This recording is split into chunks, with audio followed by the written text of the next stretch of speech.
സ്വർണമാല കാണാതായ സംഭവത്തിൽ ദളിത് സ്ത്രീയെ അന്യായമായി കസ്റ്റഡിയിൽ വെച്ച് മാനസികമായി പീഡിപ്പിച്ചതിൽ പോലീസിന് വീഴ്ച പറ്റിയെന്ന് മുഖ്യമന്ത്രി പിണറായി വിജയൻ.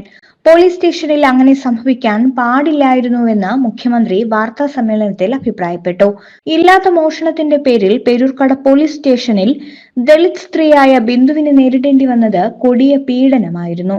ഈ വിവരം നേരത്തെ പുറത്തുവന്നു. ജോലി ചെയ്യുന്ന വീട്ടിൽ നിന്നും മാല മോഷ്ടിച്ചുവെന്നാരോപിച്ചാണ് കഴിഞ്ഞ മാസം 23-ന് ബിന്ദുവിനെ പോലീസ് കസ്റ്റഡിയിലെടുത്തത്. കുടിക്കാൻ വെള്ളം പോലും നൽകാതെ 20 മണിക്കൂറോളം ക്രൂരമായി ചോദ്യം ചെയ്തു.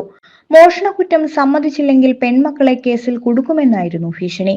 ചട്ടങ്ങളും മനുഷ്യാവകാശങ്ങളും കാറ്റിൽ പറത്തിയായിരുന്നു ഒരു രാത്രി മുഴുവൻ ബിന്ദുവിനെ സ്റ്റേഷനിൽ നിർത്തി അധിക്ഷേപിച്ചത്. അതേസമയം സംഭവം നടന്ന 25 ദിവസത്തിനു ശേഷം മുഖം രക്ഷിക്കാൻ പോലീസ് നടപടിയെത്തി. ആരോപണ വിധേയനായ പേരൂർക്കട എസ്.ഐ. എസ്.ജെ. പ്രസാദ് ബാബുവിനെ സിറ്റി പോലീസ് കമ്മീഷണർ സസ്പെൻഡ് ചെയ്തു. പരാതിയിൽ പറഞ്ഞ ഗ്രേഡ് എസ്.ഐക്കെതിരെയും നടപടിയെടുക്കുമെന്നും കമ്മീഷണർ തോംസൺ ജോസ് വിശദീകരിച്ചു. അന്വേഷണത്തിന് കൺട്രോൾമെന്റ് എസ്.പിയെ ചുമതലപ്പെടുത്തി. സ്റ്റേഷനിലെ CCTV ദൃശ്യങ്ങൾ പരിശോധിക്കും. മനുഷ്യാവകാശ കമ്മീഷനും അന്വേഷണത്തിന് ഉത്തരവിട്ടിട്ടുണ്ട്. വീട്ടുജോലിക്കാരിയായ പനവൂർ പനയമുട്ടം സ്വദേശി ആർ ബിന്ദുവിനെതിരെ മോഷണം ആരോപിച്ച് വീട്ടുടമ അമ്പലമുക്ക് സ്വദേശി ഓമന ഡാനിയലാണ് പരാതി നൽകിയത്.